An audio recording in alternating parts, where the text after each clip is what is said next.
Our art exhibits are curated by our exhibition curator, Lisa Volta, to whom I'll be turning the floor to soon. I'd just like to say that we work in 3 domains. Arts presentations, such as exhibitions, is one. Arts education is a second. And arts propelled or accented civic engagement work outreach is a third. You are welcome to look out for upcoming events. We've got an event on the 20th with a storytelling event, performative hakawatiya as it were, with a oudist accompanying. And we have another literary event happening later this month, I think maybe the 29th or 30th, a workshop, poetry workshop. And our next musical concert, I think, is scheduled for November 11th, so keep an eye out for that with Yumna Saab. So that's what's upcoming. I'd like to thank our donors. Penn Foundation, of course, the Ford Foundation, PA Council on the Arts, Philadelphia Cultural Fund, and the Pew Center for Arts and Heritage. Welcome, everybody. I turn it over to the trusted Lisa Volta. Thank you. So, thank you all for coming. I'm really excited to, thank you. Sorry. There we go. I'm excited to be exhibiting Thea's work. Thea is a anthropologist of education, a professor at Barnard in Columbia, although she's on a sabbatical right now. Is the recent recipient of a Spencer Foundation grant, an accomplished artist and writer who somehow still finds the time among everything that she's doing to create these slow and purposeful paintings of which we are so privileged to present to you. And I'm looking forward to hear you talk more about your work. These paintings are lovely. I know that it's hard in a big social, opening setting to really engage with the works, but I encourage you, if you do have the time, Mohammed said, we are open Monday to Friday, 9 to 5, and I highly recommend coming, and again, if you can, or bringing a friend and engaging with the work in a really intentional and more long and planned way, because it's really quite worth it. So without any more rambling, Thea Abu El-Haj, thank you. Thank you. Thank you both to Pannet and to Lisa for that introduction, and thank you to the rest of the Albistan staff for making this happen. I am so thrilled to be in this space. Lisa contacted me this summer through email saying, would you be interested? And I said yes, assuming that she knew my long history with Albistan. But in fact, she had just found me through the Philly Arts Network and didn't realize that I have a kind of a long relationship. So I thought I'm going to keep this relatively quick. It's 6:30, 6:45 on a Friday night. Thank you all for coming out. And I want to just talk about 3 things. I want to talk about my relationship with Albistan, because I want to think together a little bit about the role of arts and community arts in the work that I do and the work that we do to sort of think about civic engagement. And then I'm going to talk about how, what I bring, how I came to sort of do this work, and how it's related to my biography and the work I do as a professor. And then I want to talk to you just a little bit about process. What do I do? And I'm hoping to help some of you think about, how do I engage with abstract art? What do I do with this stuff that's not representational? So at Albistan, my history is as a parent. It was Hazami Sayed who started Albistan soon after 9/11, was really thinking about creating a space for Arab American youth who were really facing in a more intensive way than they had before these very profound racist images about themselves and their community, and really to try to bring this work of working with the arts as a way to respond to those images, to counter those images, and to create kind of a civic voice. So I met Hazami as a parent, but I was also a professor and researcher at the time, And I started working at a high school in Philadelphia where there's a large percentage of Arab American youth, and particularly Palestinian youth, and they had been facing some very hateful things. And actually, it's Marwan who got me there, so sort of through that community organization. And I brought Hazami into that space and we started an after-school arts club. I believe that Al-Bustan continues to have a long history with that school and with other schools. I can't really officially name the school, so you just have to guess. Large Arab population. And we started bringing in artists and working with young people, again, to sort of figure out the ways that arts could help them counter the images that they were sort of facing about their own community. And then I really wanted, so Hazami had hired a filmmaker and media educator, a Palestinian, Thea Abu El-Haj, to start doing work at the summer camps. And I watched what Dana did the first summer with young people producing movies. And I was like, I want to work with her. I mean, I don't know how this, why Dana said yes, why Hazami said yes. But Dana and I then co-taught this video workshop for a couple of years. 1 year really working on questions of migration, and the next year on gender, and young people produced films through that work. So again, long history. And really to say that I think that the arts are really an important place to bring communities together, and particularly for young people to have other ways to express what they know and what they can do. And Sally Bonet was the education director for a long time, worked on those projects. And anyway, that's sort of started part of my kind of entry back into the arts as an adult.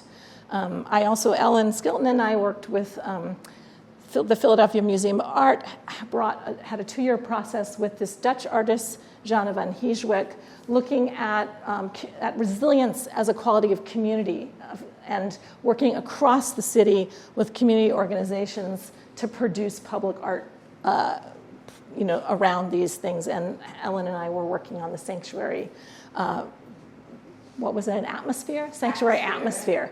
So, I mean, really sort of think that kind of communal art making is such an important way also to bring people together, to open up an affective dimension to the work, to work on common projects across differences and with them. And I just can't say enough about how that sort of work has been really important to me. And a bunch of my writing has been thinking about the role of the arts as a form of kind of civic investment and engagement. So I want to say something about how I became an artist, or how this stuff happened. And I think in this exhibition, it's called Excavating Memory.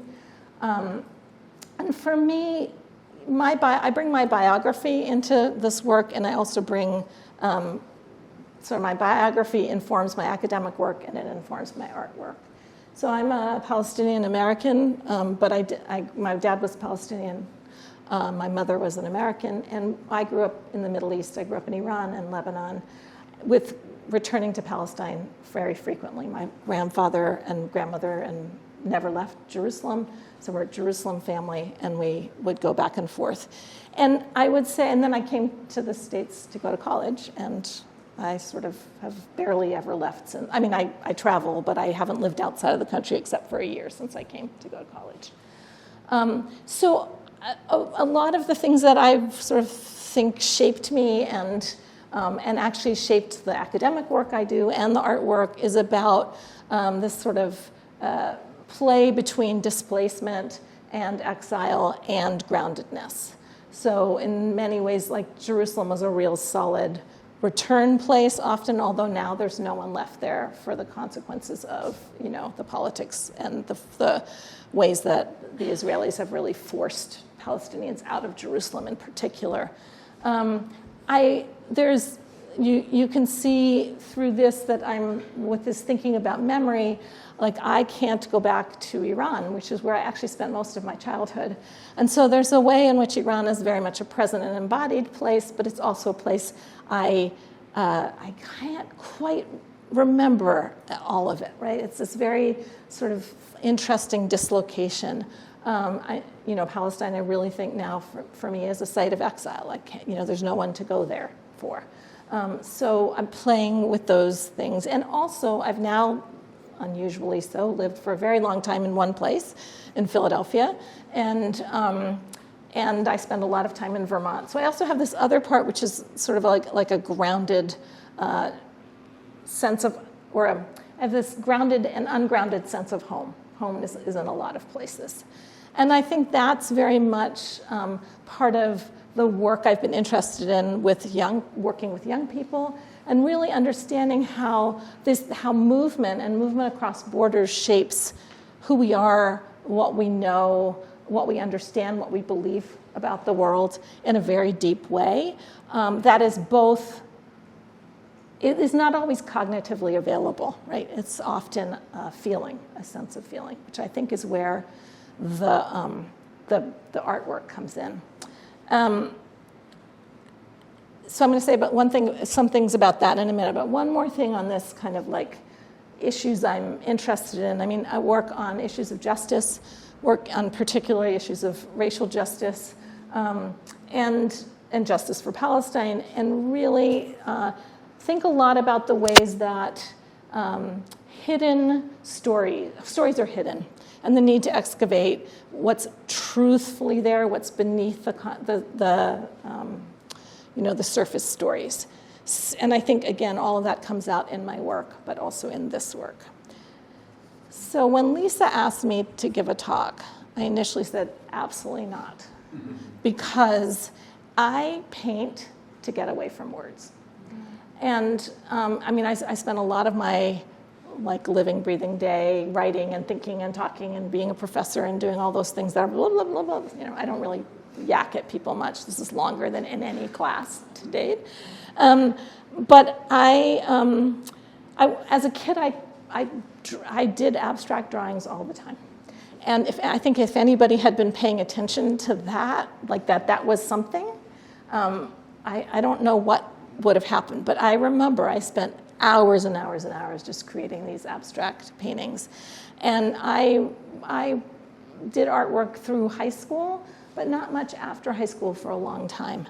I was always working with, I'm a knitter, I'm a quilter, I love fabric, I love color, I'm always working with that. But it really took, I started doing visual arts again probably between 15 and 20 years ago, and about 10 years ago really started digging in very deeply.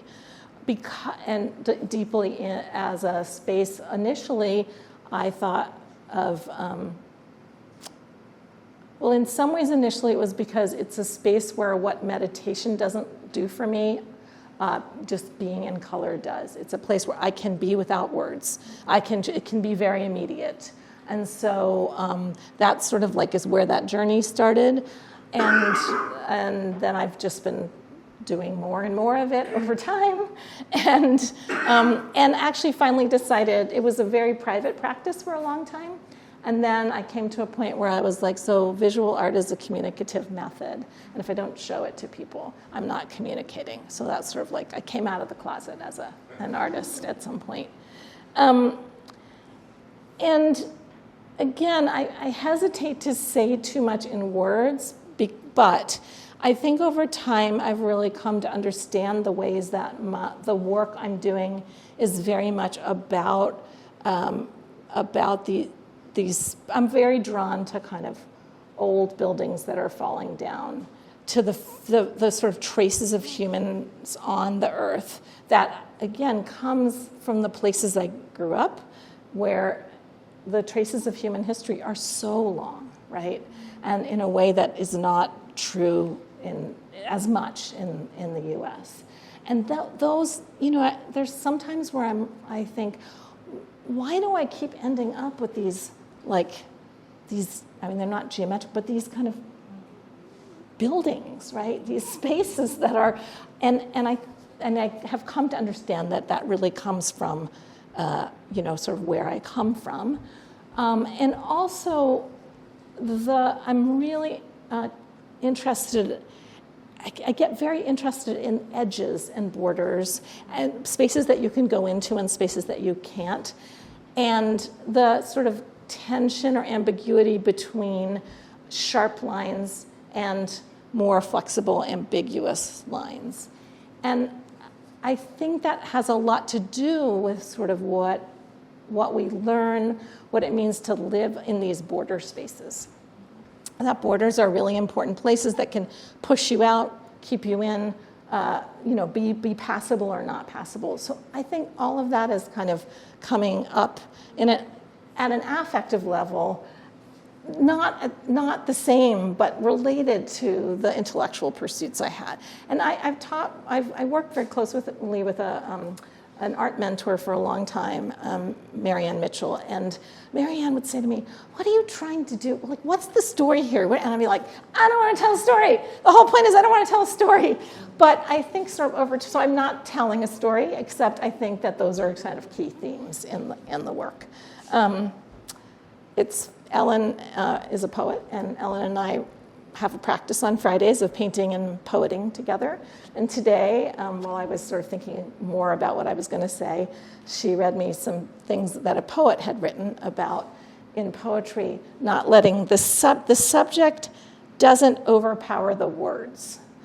And that a poet's relationship to I can't read my handwriting anyway, triggering event. To a triggering event should never be as powerful as the poet's relationship to the words. And I think that really resonated with me in terms of thinking about the paint. So the story is not like driving this. The concept, I don't start with the concept. So this is the last thing I'm going to say, so I'm going to talk about process a little bit. I start with color. I just start by putting color on the canvas, and putting more color and creating color. Nothing you see is out of a tube, or these are oils, and these are oil pastels. I always mix. I always kind of pull things together, but it's always like, where does my hand go that day? What color do I want to mix, and what do I start with? And then over time, and just working and going back into it, I start developing composition. So there's a way in which, it's not that it's all completely intuitive, because I make a lot of decisions as the composition happens, but I start in intuition and I start in color. I spend a lot of time, I say that drawing, and I think this is, and I think this is true of this too, is really an act of attention.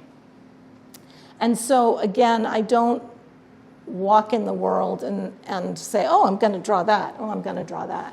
But I pay attention. And I also keep sometimes a visual diary, just patterns that interest me, on my phone. I don't look at that when I'm painting. What's really interesting is that months or years later, I'll be like scrolling through my photos, and I'll be like, oh, isn't it interesting how that relationship that I took a picture of there showed up in this painting over here. So it's that kind of process. So color driving composition. And then I think the final thing I want to say is, and we were starting to have this conversation, so for folks who don't normally look at abstract art, what I say is, look at a piece and see and think about how it makes you feel. Look at what you're drawn to in a piece. And what's fascinating, of course, is that what settles some people unsettles other people. I want the work, a lot of the work is unsettling. I think there's resting places and there's unsettled places, and I want that to be part of your experience. I don't think that these are often easy to read, or they don't, not everything lands like, oh, this is comfortable and beautiful. That's okay. And that, I think, is part of this experience of living, again, on the border, excavating things that are underneath. I want you to be a little off kilter, because I think that's the experience I mean, that's the experience of life, right? That we want to package down sometimes too neatly. So I think I'm going to stop there. And I'd be happy to, take questions or comments or anything.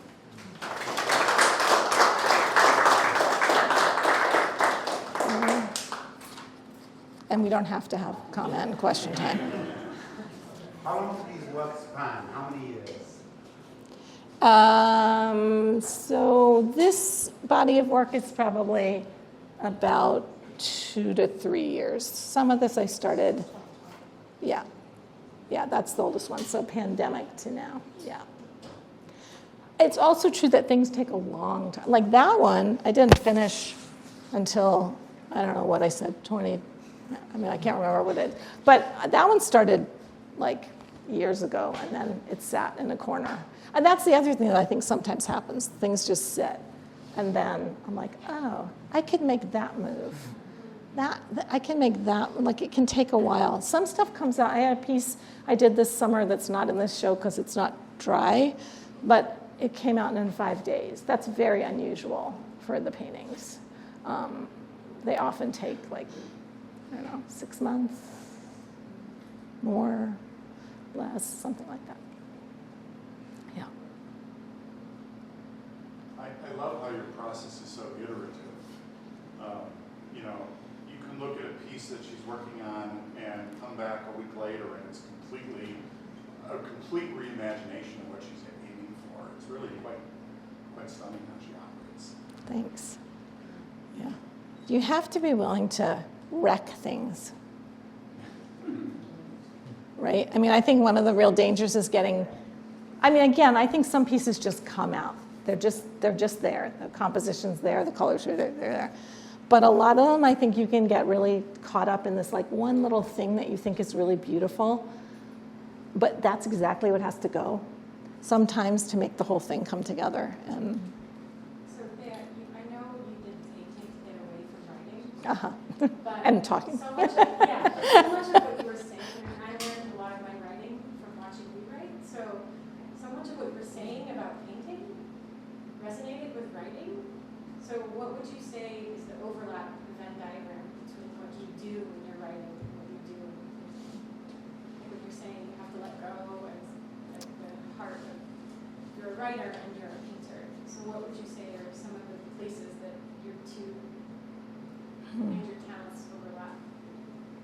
Or what you've learned from one to the other or something? That's a really good question. I mean, I do think in writing too, I have to let the intuition come in. I have to trust the understanding. And that's also the same process here. That also means, Sally knows this because we've talked about this many times, that the process is this, right? It's oh, this is kind of interesting. Oh, I really like this. Oh my God, I'm not an artist. This is terrible. I'm not a writer. Oh, maybe I could get back into it. Yeah, this is kind of cool. Who am I, to be talking to you about this or doing this? So I think that those are real parallels. Learning to kind of trust what you know. And I think in a world that tells us so often that we don't know what we know, right? There's so many ways we're continually taught to not believe that what we know at a really deep level is true. Yeah. So. I really appreciated your conversation about borders, things that keep something outside, things that provide opportunities for humans. And I wonder, you have such a vivid palette, and I wonder, and you have sharp edges, and you have some soft places. And I wondered how you balanced all these borders in your visual representation. Yeah. I mean, again, that's a pretty intuitive process. Why did I know that this had to stay fuzzy, I just did. So ultimately, right? I was really working on these lines, which take a long time in oil paint. But I like having the slippage happen. And in other places, the fuzziness is in the paint, right? Here, these lines are all pretty sharp, but the ambiguity is lying in the color and the contrast between like a sharper color and a less sharp color. Thank you. But yeah, all right. What do you hope viewers take away from experiencing your art?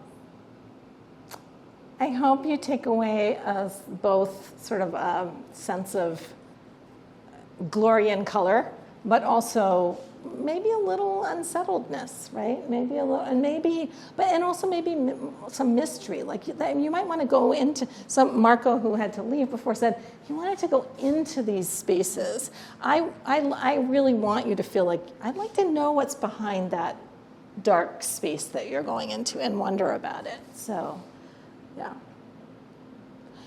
You know, I'm going to say one other thing about color, because I was just thinking about this with Lebanon, where I also spend a lot of time these days and did as a kid. And this is part of that, like where things come inside. So this person as I said, was a painting mentor, said to me for years, your colors, like where do they come? They're not from here. They don't come from here. And I was in Beirut, I don't know, maybe 6-7 years ago, and I put on Facebook, the last day I was there, somebody brought me a whole tray of beautiful ice cream from that place at the end of Bliss Street, which I'm going to forget the name now. And I posted it on Facebook, and she texted me, she posted right back to me, she's like, there are your colors, you know, like, there they are. I was like, oh, that's what she's talking about. Yeah. So it was a good moment. So anyway, well, thank you all so much. Oh, Yeah, I have a comment there. Yeah. The work has always invoked in me a certain promotion that's on a subliminal level. I don't have words for it.